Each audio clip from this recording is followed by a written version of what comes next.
Olá pessoal, sejam bem-vindos a mais um vídeo aqui do canal. Eu sou a Vitória e hoje eu vou contar para vocês a história da Judy Malinowski. Mas antes da gente pular já para a história, eu já vou pedir para vocês deixarem aqui nos comentários o que vocês gostariam de ver da próxima vez, o que vocês estão achando dos vídeos aqui do canal. Já deixarem também o like de vocês, se inscreverem no canal e ativem também o sininho para vocês não perderem nenhum vídeo que a gente posta por aqui. Bora para a história? A Judy, ela nasceu dia 26 de agosto de 1983. Ela era filha da Bonnie e do David. Ela nasceu em Ohio e ela era uma menina muito bonita. Ela sempre foi de muitos amigos, ela sempre foi muito inteligente. Inclusive, ela ganhou vários concursos de beleza na escola dela. Ela estudava no New Albany High School e lá ela ganhou como Miss New Albany, que era a mais bonita da escola. Ela ganhou vários prêmios de homecoming, né? Aquelas rainhas de homecoming, que é os desfiles de high school e tudo mais. Ela sempre foi uma menina muito popular, ela sempre foi uma menina muito conhecida, muito bonita. E por muito tempo, né, ela viveu nessa escola ganhando concursos de beleza. Até que quando ela se formou, ela foi para o Ohio State University. E lá ela acabou descobrindo que ela tinha um câncer no ovário. Ela lutou esse câncer, ela venceu esse câncer, ela estava bem. E durante esse tempo que ela ficou nessa universidade, ela acabou conhecendo o namorado dela, que aos 22 anos ela acabou se casando com ele. E logo em seguida eles já tiveram uma filha. Em 2004, o casal teve a primeira filha deles, a Caitlin, e em 2007 eles tiveram a segunda filha, a Madison. E do relacionamento deles estava um pouco conturbado nessa época que a segunda filha deles nasceu. No final de 2007, a Judy acabou descobrindo uma traição do marido dela, e com o tempo ela desvendou mais e mais traições que ele tinha tido affair com várias outras mulheres. E com isso, ela acabou se separando dele, se divorciou.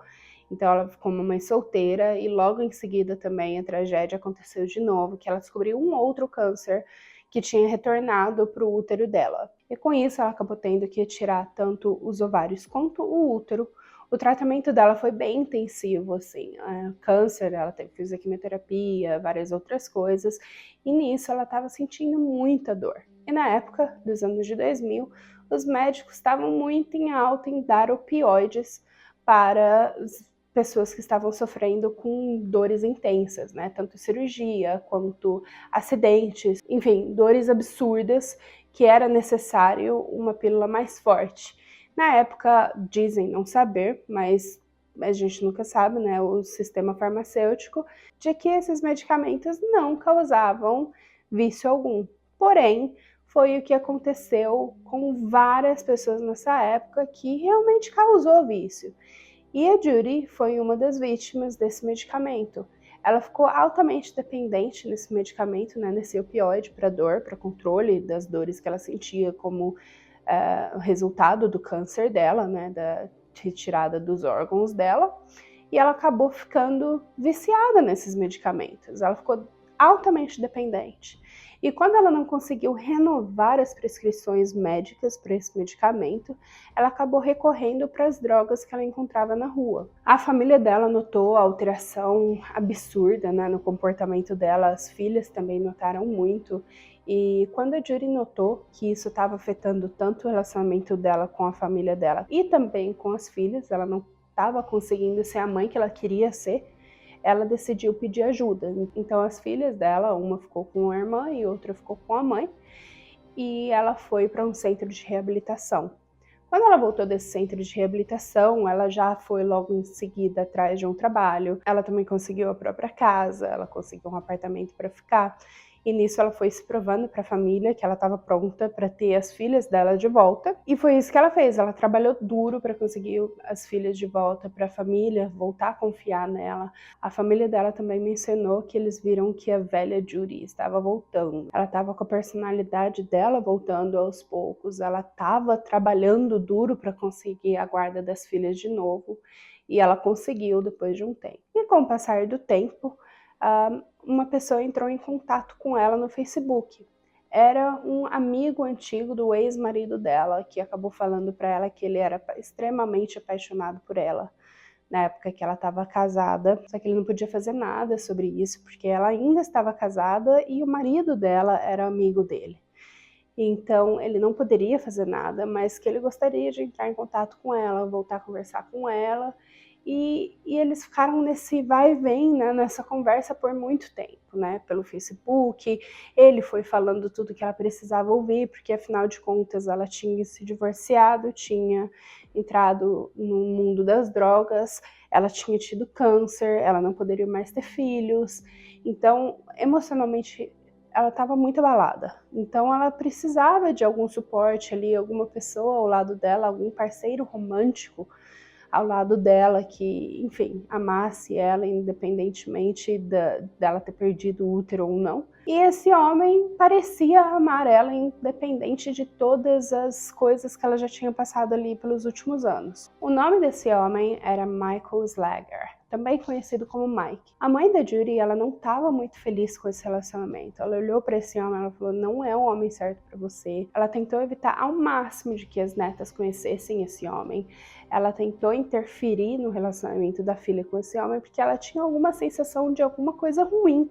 Alguma coisa não estava batendo certo para ela. E por volta de abril de 2015, eles fizeram um relacionamento deles público, né? Eles falaram para a família, eles falaram para as meninas de que eles estavam juntos. E a mãe continuou sendo contra esse relacionamento. Até que um dia o Mike seguiu a Bonnie, a mãe da Judy, até a casa dela para conversar. Ele parou o carro no estacionamento dela, desceu do carro para conversar e falou assim: você é uma mulher cristã, você sempre promove o amor e respeito. Você pode até olhar para mim, ver tudo isso de tatuagem, achar que eu sou um homem ruim, mas eu não sou um homem ruim, eu tô aqui para amar sua filha.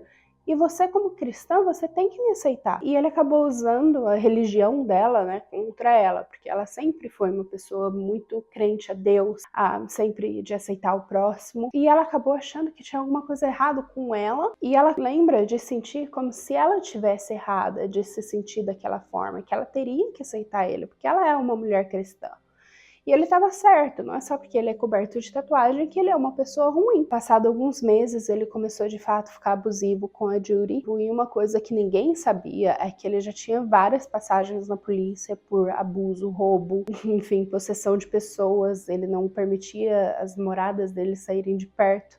Ele era extremamente possessivo com as ex dele, ele era extremamente possessivo com mulheres, ele era extremamente possessivo com absolutamente tudo. Então, de fato, ali a mãe dela não estava errada de se sentir daquele jeito, mas ele acabou manipulando toda a família, ele manipulou a Judy, ele manipulou a Bonnie, ele manipulou todo mundo naquela família.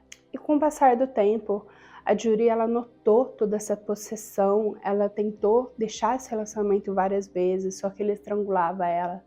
Ele ameaçava as filhas dela, ele ameaçava a família inteira. Então, por medo, ela acabou ficando nesse relacionamento. Inclusive, um modo de possessão dele era de que ele trazia drogas para dentro de casa. E ela era dependente química em recuperação. Por melhor que ela estivesse, ela ainda era uma dependente química. E ela tinha que evitar ao máximo ter drogas por perto. E chegou um momento que o relacionamento dela estava tão horrível, tão absurdamente abusivo, que ela só começou a usar essas drogas novamente, que ele ficava deixando em todos os cantos da casa, e foi outra forma, né, que ele viu dela sempre voltar para ele. Quando as drogas acabassem, ela precisava dele para conseguir mais drogas. E foi essa bola de neve, ela sempre tentava fugir, ir embora dele, mas ela voltava porque a dependência dela estava muito forte. E depois de tudo isso acontecer, ela viu que a família dela não estava salvo dentro dessa casa, ela pediu ajuda para a família dela, ela tirou as filhas de dentro de casa o mais cedo possível para proteger as meninas, deu a guarda das meninas para a mãe dela e ela falou para todo mundo que ela precisava voltar para o centro de reabilitação.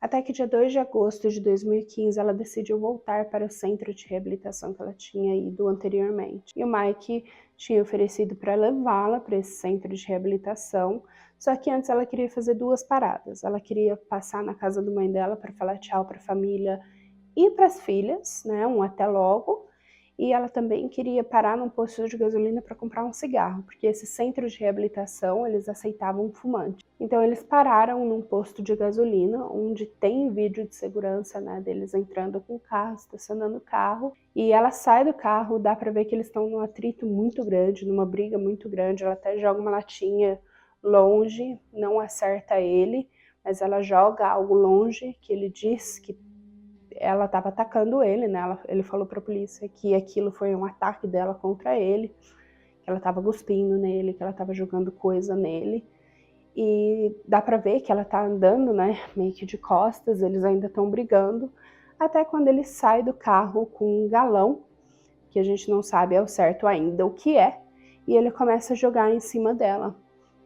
E ele volta pro carro em questão de 30 segundos, ele volta até ela e é como se ele estivesse tocando na cabeça dela. E foi quando ela pegou fogo 100%. Muitas pessoas, muitas testemunhas na hora já ligaram para a polícia, já falaram que um homem tinha atacado fogo numa mulher na frente deles, na frente do posto de gasolina, e foi assim, em questão de segundos ou minutos que a polícia já tinha chego nesse local. E eles conseguiram, né, apagar o fogo dela. O Mike também foi levado para o hospital junto com a Judy, então os dois estavam no mesmo hospital. E foi quando a família da Judy foi acionada. A mãe dela e a irmã dela, que ela tinha a irmã mais nova e um irmão mais novo com síndrome de Down. Então foi a mãe e a irmã para o hospital. E quando os enfermeiros estavam guiando a Bonnie para o quarto da filha dela, ela viu que o Mike estava num dos quartos e ela já entrou correndo, preocupada também com ele. O que aconteceu? Me conta o que aconteceu? Cadê minha filha? Tá tudo bem com você? Tá tudo bem com ela? E a única coisa que ele falou, não, foi só um acidente. Como se não fosse nada demais, sim, sabe? E quando as enfermeiras chamaram a atenção dela, né, vamos pro quarto da sua filha, chegando lá, eles viram, né, a extensão do acidente e a irmã dela também não conseguiu segurar, ela acabou vomitando por todas as feridas, né, que ela viu na irmã dela. A mãe entrou em pânico também, né, ela estava com 95% do corpo queimado. As queimaduras eram de 3º e 4º graus. A taxa de mortalidade dessas feridas, né, que ela tinha sofrido era de 110%. Os médicos nunca viram ninguém sobreviver mais que um dia, depois de ter feridas de tamanha proporção no corpo. A polícia precisava investigar, né, tudo que estava acontecendo. Eles já tinham acesso a todas as ligações que foram feitas para a polícia, né, das pessoas falando um homem colocou fogo numa mulher. Eles também tinham acesso às câmeras de segurança que tinha no posto de gasolina e num caixa eletrônico que tinha também ali na frente. Eles já tinham visto, né, tudo que tinha acontecido, já tinham escutado os relatos das pessoas que estavam no local e eles foram entrevistar o Mike para ver a versão do que tinha acontecido, né, as versões que ele tinha para falar do que tinha acontecido naquele dia. E a polícia chegou falando, olha, a gente já viu o que aconteceu, a gente já escutou o relato das pessoas lá, eu quero saber o seu lado da história. E ele falou que ele estava sendo atacado pela Judy, e ela estava destruindo tudo que ele tinha no carro, ela estava jogando coisas dentro do carro, ela estava destruindo os pertences dele no geral. E como vingança ele queria destruir a roupa que ela estava usando, por isso que ele jogou gasolina na roupa toda dela e no corpo dela. Mas ele nunca ia colocar fogo nela, era só por vingança para destruir mesmo a roupa dela. Em questão de 3 minutos eles fizeram as pazes, ela pediu um cigarro e quando ela acendeu o cigarro, ela colocou fogo no corpo dela tudo. Então ele acabou culpando a vítima pelas atrocidades que ele tinha feito com ela. A polícia também queria saber a versão da Judy, do que tinha acontecido, do que estava acontecendo com ela naquele dia. E então eles decidiram acordá-la do coma ali, né, que ela já estava desde a hora que ela tinha pego fogo. E eles tiraram os medicamentos, fizeram com que ela acordasse, só que tinha um porém, eles não sabiam a extensão dos ferimentos que ela tinha tido. Ela tinha perdido os ouvidos, então eles não sabiam se ela ainda conseguia escutar. Sabiam que ela também estava provavelmente cega dos 2 olhos. Enfim, ela tinha perdido várias partes do corpo dela no incêndio e a polícia de fato não sabia se ela conseguiria escutá-lo. E os médicos tiraram ela ali, né, daquele coma induzido que ela estava naquele dia. Ela estava com máquina de respiração, ela tinha tubo descendo pela garganta dela, então ela só conseguia fazer sim com a cabeça ou não com a cabeça. Ela estava em dor extrema, a polícia perguntou, você consegue escutar a gente? Ela falou, você tá com muita dor?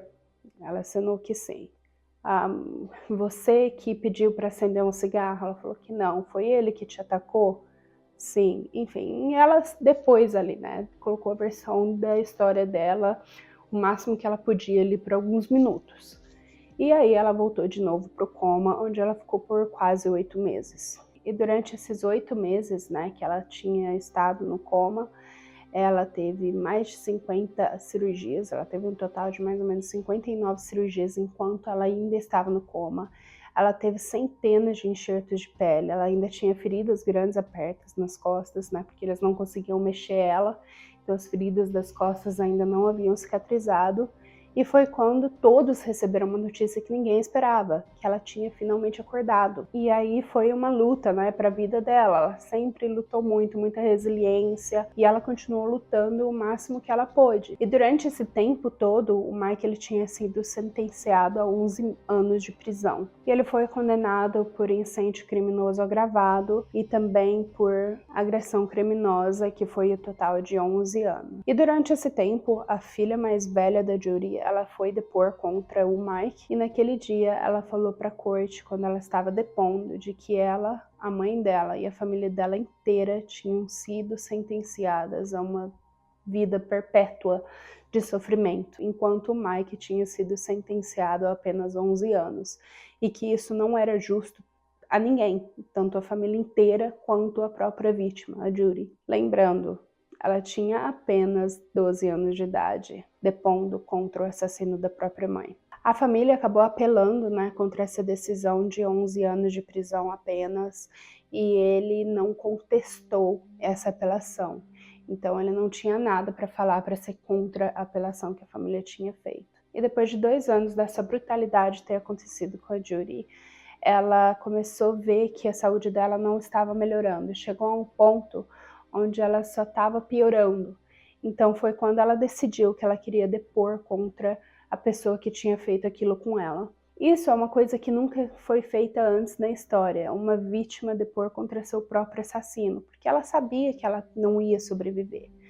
Então ela decidiu depor e lutar contra casos como esse. E pelo histórico dela com drogas, o juiz não queria que ela estivesse sob a influência de medicamentos para dor. Ela teve que passar por um bom tempo para fazer o detox, né, de medicamento de dor, onde ela, com 95% do corpo queimado, não podia tomar medicamento algum para poder depor contra ele. Quando ela foi legalmente aceita a depor contra o Mike, ela passou 3 horas só falando sobre tudo que aconteceu, todo o relacionamento dela com o Mike, as versões dela, né, da história dela. Ela falou que todas as vezes que ela tinha sido abusada por ele ligava para a polícia, então ele fez ali uma lavagem cerebral tanto na família dela, quanto uma lavagem cerebral na polícia, porque chegou a um ponto que quando ela pedia ajuda para a polícia já não acreditava mais nela, porque eles sabiam que quem ligava de fato para relatar abuso no relacionamento era o Mike, não era ela. Então ela acabou contando toda a história, né, desse relacionamento com ele, e de como ela teve muito sozinha durante muito tempo, né, lutando contra esse relacionamento. E, enfim, eu assisti a entrevista completa. Foi uma entrevista muito pesada, realmente muito difícil de assistir. Eu vou colocar aqui algumas imagens, né, de todo esse caso durante esse vídeo. Vocês já viram algumas imagens no vídeo, mas eu ainda vou colocar algumas aqui. Mas eu peço para que vocês assistam com cautela, porque realmente é muito forte. E no final dessa entrevista de 3 horas, o advogado de defesa do Mike, ele falou para ela, você teve 30 segundos que você podia correr depois que ele colocou gasolina em você, por que você ficou? E deu uma sensação de que ele estava culpando a vítima. E foi aí que a entrevista parou. E durante, né, no meio dessa entrevista, ela também comentou que ela olhava para ele, ela implorava para ele ajudá-la quando ela estava pegando fogo. e a única coisa que ela viu foi um olhar demoníaco. No dia 17 de junho de 2017, ela acabou sendo transferida para uma facilidade de cuidados finais da vida, né? Ela decidiu que ela não tinha mais forças para lutar, para ficar no hospital, ela não aguentava mais a dor.